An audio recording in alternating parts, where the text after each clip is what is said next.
Bonjour à toutes et à tous, Faco pour Vapoteur un jour, Vapoteur toujours. Donc la suite de la première vidéo sur refaire ses mèches de ProTank, très succinctement, hein, je reprécise. Donc on va attaquer directement en passant en revue le matériel nécessaire à ce montage. Donc une batterie. Donc un ProTank, là en l'occurrence le mini ProTank 2, mais ProTank 1, ProTank 2, mini ProTank 2, tout ça c'est pareil, c'est la même chose. J'ai oublié de préciser dans la première vidéo, si vous avez des Evodes, c'est pareil, vous n'êtes pas obligé d'acheter un ProTank. C'est le même montage, c'est exactement la même chose. Si vous avez des Evodes, vous démontrez, comme je vais démonter le ProTank, c'est exactement pareil. Donc si vous avez déjà des Evodes, n'achetez pas un ProTank, juste pour vous entraîner, c'est largement suffisant, les Evodes, c'est très très bien. J'avais oublié ça. Donc batterie, ProTank, il vous faut du Cantal. Donc le Cantal, c'est ce petit fil d'acier là, enfin quand je dis acier, je ne sais pas vraiment ce que c'est la matière du Cantal. Ils appellent ça du fil résistif. Alors, du fil résistif, pourquoi? Parce que c'est un fil qui a la particularité de devenir rouge incandescent quand on lui met, entre guillemets, suffisamment de puissance pour qu'il puisse le devenir, mais il devient rouge incandescent, quoi. Donc, il vous faut du Cantal, très important, en 0,20 mm. Donc, ça, c'est important, pas du 0,30, du 0,10. Pour moi, la vidéo que je vais vous faire, il faut du 0,20 mm pour bien respecter le même nombre de spires, tout ça. Une autre chose, suite à la première vidéo, j'ai reçu pas mal de MP de personnes qui me disaient oui, il faut que tu insistes sur le fait que le Cantal, toutes les qualités ne se valent pas. Alors moi, je ne savais pas du tout. J'ai toujours acheté le Cantal au même endroit. J'ai jamais eu de problème avec mon Cantal. Donc essayez d'acheter du Cantal dans des boutiques qui sont reconnues quand même pour vendre du matériel de bonne qualité, parce que visiblement il y a plein de personnes qui ont eu des problèmes avec du Cantal de mauvaise qualité. Donc je vous transmets l'information parce que moi j'étais même pas au courant. Voilà. Euh, et dernière chose pour le matériel, il vous faudra de la fibre de silice. Donc c'est ça. Fibre de silice, donc il vous faut du 2 mm. Donc je répète, le Cantal c'est du 0,20 mm. La fibre de silice, c'est du 2 mm. La fibre de silice, là, il y a à peu près 15-20 cm. Sachant que pour refaire une mèche de ProTank, franchement, en étant large, on va utiliser ça. Et ce qui reste, voilà. Donc si vous avez 1 mètre de silice, voire 2 mètres, franchement, vous avez assez pour faire 6 mois de résistance, mais alors, allègrement. On n'utilise rien, hein. Surtout pour le ProTank, il n'y a pas besoin de beaucoup, donc on n'utilise rien. Faut préciser que quand vous allez refaire vos mèches, donc je l'ai déjà dit dans la première vidéo, plus de goût, ça c'est indéniable, plus de vapeur, c'est sûr et certain aussi, et aussi c'est beaucoup plus économique que d'acheter vos résistances toutes faites, parce que 5 résistances toutes faites de ProTank, alors là je vais peut-être dire une énormité, parce que ça fait un moment que j'ai pas été voir, il faudra que vous alliez vérifier, mais il me semble que ça doit être dans les 9 euros, je crois, 9-10 euros, je crois. Si vous achetez 2 mètres de Cantal et 2 mètres de silice, franchement, vous allez en avoir pour 8 euros. Sauf que là, vous en allez avoir pour 6 mois, voire plus. Donc c'est nettement plus économique. Et puis vous n'allez jamais être à la dèche de résistance. Genre, votre résistance, elle est pourrie, elle veut plus, elle est trop crado. On est samedi, il est 20h. Ben, dimanche, comme on dit chez moi, tu suceras tes doigts. Hein. Là, si tu as de la silice et du Cantal, ben, tu t'en fous, tu la refais ta truc. Je vais passer en revue vite fait les deux problèmes que vous allez pouvoir rencontrer en faisant le montage. Donc vous allez faire votre montage, vous allez faire vos mails, vous allez faire vos spires, vous allez raccorder, mettre votre jus, remettre le ProTank, vous allez commencer à vaper. En règle générale, les 5 premières secondes, ça se passe tout le temps bien. C'est après que ça se complique. Donc il y a deux problèmes. Le premier problème, c'est le dry heat. Le dry heat, c'est quoi? C'est ce fameux goût que vous avez qui arrive. Vous sentez une sorte de goût un peu style métallique, un peu particulier qui arrive en bouche. Puis quand vous continuez à vapoter, là, il devient vraiment beaucoup plus prononcé. Puis après, si c'est impossible, ça devient vraiment infernal. Ça a un goût de brûlé, un goût très fort. Donc ce dry heat, en fait, c'est dû à une seule chose. La mèche, donc on dit que la mèche, elle est coupée. Hein, cette partie-là, on s'en fout. Hop, voilà. La mèche, quand elle est dans la chambre d'atomisation, voilà, il n'y a que ces deux parties, les deux parties qui sont à l'extérieur de la mèche, qui trempent dans le jus. Ces deux parties-là qui trempent dans le jus, vu que la silice a un gros effet capillarisant, la silice elle-même, elle va absorber le jus jusque dans le milieu. Donc en fait, toute cette partie-là va être complètement imprégnée de jus, alors qu'il y a les deux parties seulement qui trempent dedans. Quand vous avez un dry heat, c'est tout simplement que le jus, il n'arrive pas à arriver dans le milieu, là où vous allez avoir le Cantal. Quand vous allez switcher et que le Cantal va se mettre à chauffer vraiment fort, en fait, si vous n'avez pas assez de jus, ça ne va pas chauffer le jus. Ça va chauffer directement la fibre. Donc là, le goût que vous avez, c'est la fumée qui sort de la fibre quand la résistance rouge est en contact avec et qu'il n'y a pas de jus. Donc ça, c'est un problème qu'on rencontre fréquemment quand on commence. Je vous expliquerai vite fait comment éviter ce phénomène-là. Le deuxième problème, c'est ce qu'on appelle le glouglou. Donc le glouglou, c'est quand vous avez fait votre mèche, que vous allez commencer à tirer sur le ProTank. Sur tous les cléromiseurs, il y a des airflows là, donc des petits trous d'air qui permettent à l'air de s'infiltrer dans le cléromiseur. Et en fait, quand vous faites ça, en fait, ça fait une dépression à l'intérieur forcément. Vous aspirez, donc vous créez une dépression ou une pression, bon, peu importe, mais vous créez un phénomène à l'intérieur qui fait que ça force le jus à rentrer encore plus dans la fibre de silice. Mais des fois, vu que des fois il y a un tout petit espace entre la fibre de silice et la chambre, il y a du liquide qui s'infiltre en fait entre les encoches et la fibre de silice et qui vient remplir la chambre. Et donc là, ça glougloute. C'est-à-dire que c'est complètement noyé en fait. Si on considère que votre coil c'est un moteur, le moteur il est complètement noyé.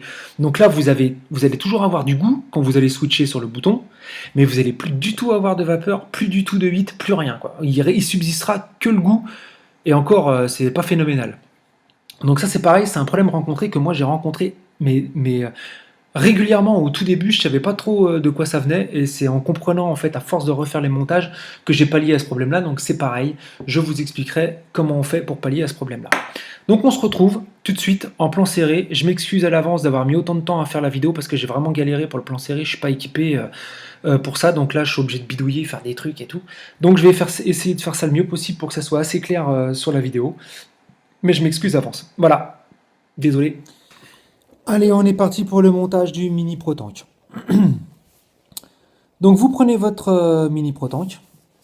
On va désolidariser la partie tank de la partie où se trouve la résistance. Donc pour ça, vous maintenez ici la partie à la base du tank et vous dévissez le socle. Là. Vous prenez votre tank. Pour l'instant, on n'en a plus besoin. Il vous reste le socle avec la résistance qui est montée dessus. Pour les enlever, vous avez juste à prendre la cheminée et vous dévissez. Le socle, pour l'instant, vous n'en avez plus besoin non plus, vous le mettez de côté. Donc là, vous vous retrouvez avec la résistance elle-même. On va la décomposer très rapidement, la résistance. Là, il y a ce qu'on appelle le pin, c'est la petite partie métallique qui est au cul de la résistance. Là, il y a un petit joint, la petite partie blanche, là, c'est un joint isolant.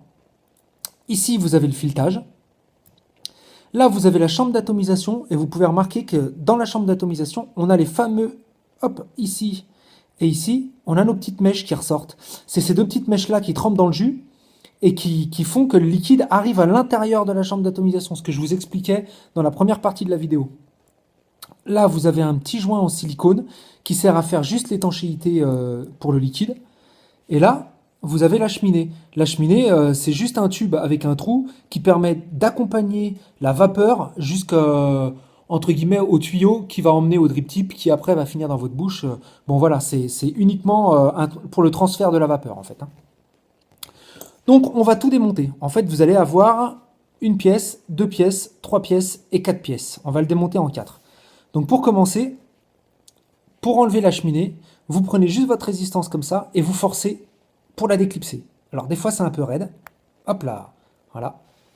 Là, on a la cheminée dans la main et vous remarquerez que le petit joint en silicone là, il reste dessus. Hein. Vous pouvez poser la cheminée, on n'en a plus besoin. Maintenant, on va s'attaquer à la base. Donc à la base, on va enlever le petit pin. Donc vous prenez vos ongles, pour ceux qui en ont. Hop. Donc vous commencez à le déclipser. Vous voyez là, on le voit, il commence à partir. Vous l'enlevez. Voilà, vous le posez. Et on va aussi enlever le petit joint isolant qui est là, la petite partie blanche. Pareil avec vos ongles. Vous glissez les ongles à la base, vous tirez dessus. Alors des fois, bon, c'est un petit peu pénible à enlever, mais en règle générale, ça se passe bien. C'est plus pénible à remettre qu'à enlever. Hein. Donc voilà, le petit pin, il est ici, dans mes doigts. Le petit joint, je veux dire. Vous l'enlevez également. Et là, on voit Je ne sais pas si vous voyez bien la caméra. À cet endroit-là, on voit nos deux petits fils. Hop, on a les deux petits fils qui sont raccordés directement à mes mèches. Alors vous prenez un petit tournevis ou alors même juste des fois il suffit de pousser. Bah là par exemple il suffit de pousser, ça sort tout seul. Voilà, là je pousse et ça sort tout seul. Voilà. Donc là vous avez votre petite mèche avec vos deux fils. Ça vous pouvez y balancer parce que c'est précisément cette partie-là qu'on va refaire. Et maintenant vous avez une chambre d'atomisation où il n'y a plus rien dedans. Voilà. Donc vous avez vos quatre parties. La chambre d'atomisation, le petit joint en silicone, le petit pin, c'est-à-dire la partie qui va complètement au cul de la résistance, et la cheminée qui correspond à la partie haute de la résistance. Donc, pour préparer votre résistance, vous avez besoin de votre fibre de silica. Le mieux, c'est d'avoir un coupe-ongle parce que ça fait des découpes nettes. Il n'y a pas de problème. La fibre, elle ne s'effiloche pas au bout. Ça fait vraiment une belle découpe. Donc, vous prenez, on va dire, entre 2 et 3 cm, sachant que vous allez être très très large. Vous allez être obligé de recouper après. Mais c'est mieux quand on commence de prendre plus large à chaque fois dans la fibre de silice et dans le Cantal. Donc, vous prenez votre mèche, prenez votre coupe-ongle, hop, vous coupez. Vous avez donc votre petite mèche qui est là. Vous prenez votre morceau de Cantal. Donc morceau de Cantal, on va dire, j'ai découpé, pareil, j'ai été très large, on va dire, pas tout à fait 10 cm, peut-être 8 cm. Bon, c'est à vue de nez. Hein. Ce qu'il faut faire, c'est que vous prenez votre votre fibre de silica, vous essayez de placer votre Cantal approximativement dans le milieu. Donc vous laissez dépasser, on va dire, 4 cm à peu près, comme ça. Et vous faites une sorte de T, une sorte de croix en fait. Si vous regardez de chaque côté, tac, ça fait une sorte de croix. Donc vous faites une sorte de croix comme ça, vous le placez bien. Et là, vous allez faire 4 tours autour de la fibre de silica, mais très important, vous faites 4 tours sans prendre votre fil et le serrer comme ça. Il ne faut pas le serrer. Il faut vraiment juste enrouler enrouler le Cantal autour de la fibre. Si vous avez besoin de serrer, on le fera après ça. Mais dans un premier temps, il ne faut pas serrer parce que c'est justement en serrant trop fort que vous étranglez. En fait, vous allez pincer la mèche là, à cet endroit-là ou à un autre endroit. Et ce qui fait que le jus qui vient ici sur le côté, il va se retrouver coincé par un endroit qui est pincé. Et le jus n'arrivera pas à l'intérieur de la mèche. C'est aussi ce phénomène-là qui crée ce qu'on appelle les dryites, donc ce goût de cramé. Donc, vous maintenez votre fil comme ça avec une main, donc en T. Vous prenez votre morceau de Cantal et vous commencez à faire un tour. Alors, vous y allez tout doucement, hein, vous n'êtes pas obligé de... C'est pas un concours de vitesse, hein, le but c'est d'arriver à le faire, alors du premier coup peut-être pas, mais hop, vous tournez. Alors ce qui est important, c'est d'essayer de conserver plus ou moins le même espacement entre les spires que vous êtes en train de réaliser. Donc là j'en fais 2, voilà la troisième, et voilà la quatrième. Hop, donc là elles sont pas spécialement bien réparties, si vous regardez. Je sais pas si vous allez... Non, vous verrez pas bien. Mais bon, elles sont pas très bien réparties. Ça, c'est pas grave. Parce qu'après, vous reprenez votre mèche. Tac. Vous allez être comme ça. Si vous voyez que vous avez un écartement qui n'est pas correct, ou alors qu'il y a deux fils qui se touchent, parce qu'il ne faut pas que ça se touche, il faut qu'il y ait un écartement approximativement pareil, sans que les spires se touchent, et ben vous prenez un petit couteau, un petit tournevis, et vous venez réajuster. C'est-à-dire vous venez remettre en place vos spires avec le Cantal. Hop. Ça se fait bien, hein, ça se fait, je veux dire, il n'y a pas de difficulté à ce niveau-là. Il ne faut pas hésiter à bien le faire dès le début. Là, d'habitude, j'arrive à le faire plus ou moins de la première fois, mais là, bah, ça tombe bien pour la vidéo. Ça n'a pas bien marché. Hop, voilà. Là, j'ai un écartement qui est plus ou moins correct. Voilà, c'est très bien. Vous vous retrouvez avec un truc comme ça. Voilà. Avec les deux petits fils d'acier qui pendouillent au bout. Donc là, je répète, vous faites 4 spires. Vous en faites pas 3 ou 5, sinon vous allez changer la valeur. Enfin, ça va marcher aussi, mais je vous conseille d'en faire 4. Voilà. Donc vous maintenez votre coil comme ça. Ensuite, vous prenez la chambre d'atomisation et vous allez rentrer les deux fils qui sont là à l'intérieur du trou qui est là pour les faire ressortir de l'autre côté. Donc vous passez un, vous passez le deuxième et vous venez positionner la mèche là qui est là dans les encoches. Tac. comme ça. Vous regardez que par rapport à vos spires, les spires que vous avez faites, donc la première et la dernière, c'est important aussi, il ne faut pas que ça vienne toucher les bords, puisque votre fil c'est un fil d'acier, le bord c'est de l'acier. Si jamais ça vient toucher, forcément ça va faire comme un court-circuit, c'est-à-dire que l'électricité qui est censée rester dans le fil va venir toucher la partie métallique de la chambre et vous allez faire un court-circuit, c'est-à-dire qu'une partie de l'électricité va s'échapper dans la partie métallique de la chambre d'atomisation. Alors ce que vous faites, c'est que vous la placez approximativement, comme ça, et vous venez la réajuster en tirant un petit peu de chaque côté, selon là où ça dépasse, donc vous venez, vous tirez à peu près, quoi. Voilà, vous la mettez en place. En gros, c'est ça, vous avez juste à la mettre en place. Ensuite, vous retournez le truc, vous allez vous retrouver avec ça. 2 fils qui sortent. Vous les écartez. Et là, ce que vous allez faire, c'est que vous allez prendre juste votre petit joint silicone, là, le petit joint blanc là en plastique, et vous allez le passer dans un des 2 fils. Il y a un petit trou dans le joint là, vous passez un des 2 fils à l'intérieur du petit trou, un des 2, il n'y a pas d'importance, c'est le gauche, le droit, le haut, le bas, peu importe. Il faut qu'il y en ait un qui soit isolé de l'autre. Voilà, c'est uniquement à ça que ça sert le petit joint là. Donc on va dire que moi je prends le plus petit là, le plus petit, donc je passe mon joint en silicone à l'intérieur du plus petit, et je le rentre à l'intérieur là. Alors ça, des fois, c'est juste le petit truc qui est un petit peu chiant, c'est à rentrer le joint parce que ça fait un petit pli. Donc hop là, voilà. Là, il est rentré dedans. Donc, du coup, le fil qui est là, je ne sais pas si vous voyez bien, mais le fil qui est là, le petit fil, lui, il est à l'intérieur, il est dans le milieu.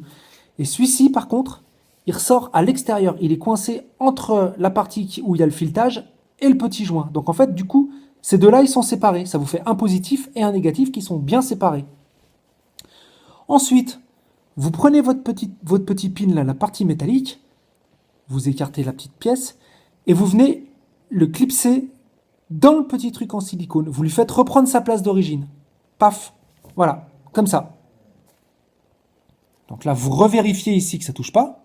Si jamais ça touche, vous reprenez votre petit tournevis et vous remettez en place. Là, moi, c'était en train de toucher, donc je remets en place.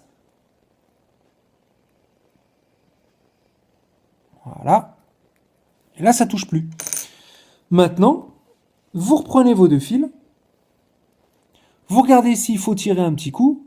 S'il faut tirer un petit coup, eh ben, vous regardez. Mais là, moi, ça me paraît tout à fait correct. Donc là, vous êtes dans une configuration qui est comme ça. Voilà. Donc là, les 2 fils qui sont là, vous pouvez les couper. Alors, vous laissez 1 mm à peu près. Hein. Même pas 1,5 mm. Hop, en voilà un là. On coupe là et on coupe là. Donc vous allez vous trouver avec 2 petits fils qui dépassent. On les voit un tout petit peu là. On en voit un qui est ici. Donc le fil qui est sous la partie silicone du joint, vous le rabattez directement sur le pin. Et le fil qui est au-dessus de la partie du joint, vous le rabattez au-dessus. Voilà.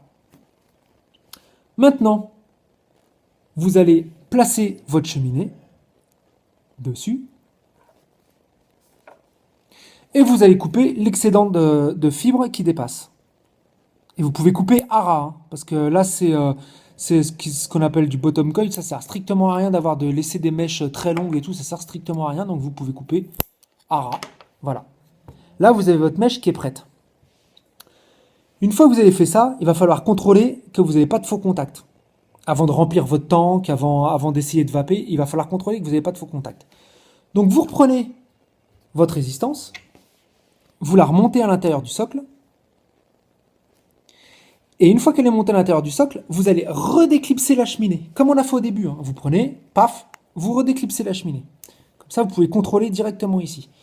Une fois que vous avez cette partie-là, vous prenez votre batterie, vous vissez, parce que là, on ne va pas parler de ohm. Normalement, si ça vous intéresse, vous êtes approximativement en 1,8 ohm. Voilà. Pour contrôler que ça marche, en fait, on appuie et on regarde que toutes les fibres, elles rougissent. Alors, là, on va attendre que ça arrête de fumer. Donc, il n'y a pas de problème. Hein. Le silica, vous pouvez appuyer, ça va rougir le cantal. Ça va faire fumer un peu le silica, mais si votre silica est de bonne qualité, il ne noircira pas et normalement il ne conservera pas de goût. Donc en fait, je ne sais pas si vous allez voir, là je vais switcher pour contrôler que ça devient bien rouge.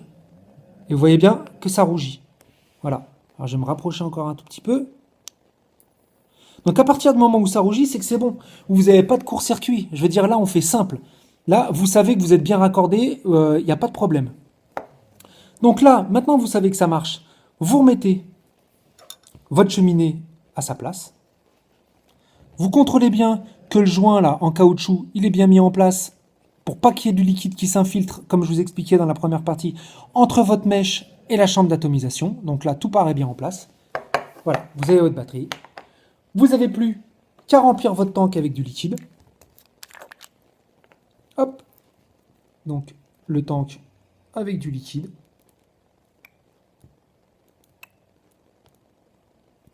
Voilà. Moi, ce que je fais, en fait, je fais ça pour tous mes montages. Là, je voulais pas le faire, mais je vais vous montrer quand même. Mais ce que je fais, c'est que, avant de remettre la cheminée, une fois que j'ai contrôlé que ça marche, je viens mettre directement 2 gouttes de liquide en direct sur la mèche. Ça permet de l'amorcer beaucoup plus rapidement. Vous n'êtes pas obligé d'attendre 5 ou 10 minutes. Donc là, hop, il y a une goutte qui vient de tomber. Donc, je mets une goutte et une deuxième. Voilà. Comme ça, en fait, la résistance, elle est quasiment déjà amorcée, en fait. Là, le liquide, il va se répandre à l'intérieur de la mèche. La résistance, elle est déjà amorcée. Si vous appuyez dessus, il n'y a pas de problème. Ça y est, ça commence déjà à fumer. Hein. Vous remettez votre cheminée. Et là, vous venez revisser votre tank où il y a déjà votre liquide que vous venez de remplir. Hop, à l'envers. Vous venez visser votre tank. Et voilà, vous avez monté votre mèche. Alors, on va revenir en plan large et on va voir tout de suite comment ça va. Alors nous revoici en plan large. Avant de tester tout de suite, voir comment ça va, je vais apporter deux petites précisions. Là, le montage, il a pris entre 10 minutes et un quart d'heure, je sais pas trop, j'ai pas regardé. Faut savoir qu'au bout de la deuxième ou de la troisième fois ou la quatrième fois que vous l'aurez fait, un montage comme ça se fait en 3 minutes. Hein. Vous allez avoir l'habitude, clac, clac, vous coupez votre Cantal, votre silice, vous faites votre 4 spire, vous le passez dans le truc, vous raccordez, vous refixez, vous contrôlez, vous machinez, vous amorcez. 3 minutes, c'est largement suffisant. Allez, 5 minutes pour les plus lents, mais sinon, ça va très très vite. C'est pas un truc très astreignant, hein, franchement. Le deuxième truc que je voulais vous dire, c'est que j'ai beaucoup précisé que je prenais du 2 mm pour la fibre de silice et du 0,20 pour le Cantal.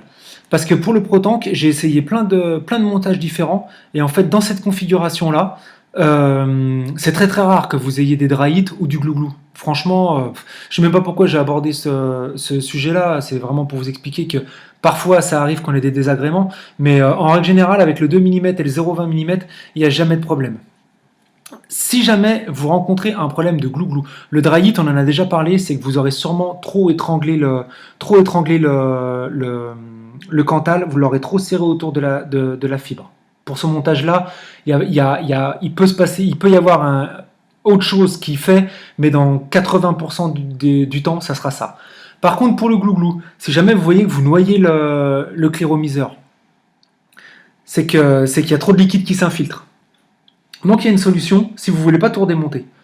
Ce que vous faites, c'est que vous réenlevez le cléromiseur, vous prenez un petit bout de fibre. Là, vous voyez, il est enroulé dans un sens. Ben, vous le déroulez dans l'autre sens, vous faites comme ça. Du coup, vous allez avoir toutes votre petites fibres qui vont se détacher là. Vous prenez un petit morceau de fibre que vous allez couper. Hop. Et ce petit morceau de fibre là, ce que vous allez faire, c'est que vous allez dévisser le tank, donc à l'envers, n'est-ce pas? On va le faire, parce que sinon, ça sert à rien que je fasse tout et qu'au dernier moment, je ne vous montre pas comment vous pouvez pallier au problème. Vous allez renlever la cheminée. Hop là, j'ai appuyé en même temps. Et ce petit bout de fibre là, hop, vous allez le poser directement dans les encoches dessus. Vous le remettez pas, vous refaites pas. Non, ne refaites pas, hein, surtout. Vous refaites pas un coil. Vous posez la petite mèche dessus. Ça va rajouter une épaisseur qui va combler le trou là où il y a le liquide qui s'infiltre en trop. Voilà. Vous avez juste à faire ça. Vous remettez votre cheminée, vous recoupez l'excédent, terminé. Si vous voyez que ça glougloute de trop, vous en remettez un deuxième. C'est tout. Si au deuxième ça marche pas, vous refaites un coil parce que c'est que là vous avez un problème. Voilà. Donc moi je l'enlève parce que normalement il n'y a pas de raison que ça glougloute. Je remets ma cheminée. Voilà, ça fonctionne toujours. Je remets mon tank.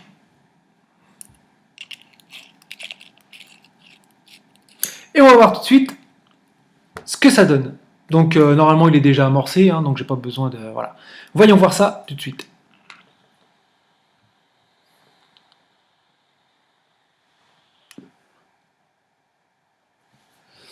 Donc c'est un mini Protank, hein, mais ça envoie quand même beaucoup de vapeur hein, pour un mini Protank. Comparé aux mèches d'origine, avant de faire la vidéo, j'ai quand même retesté avec une mèche d'origine, ça n'a rien à voir. Le goût et la vapeur, ça n'a rien à voir. Hein. Là, ça vape quand même bien. Hein. Pour un petit cléromiseur comme ça vape très bien.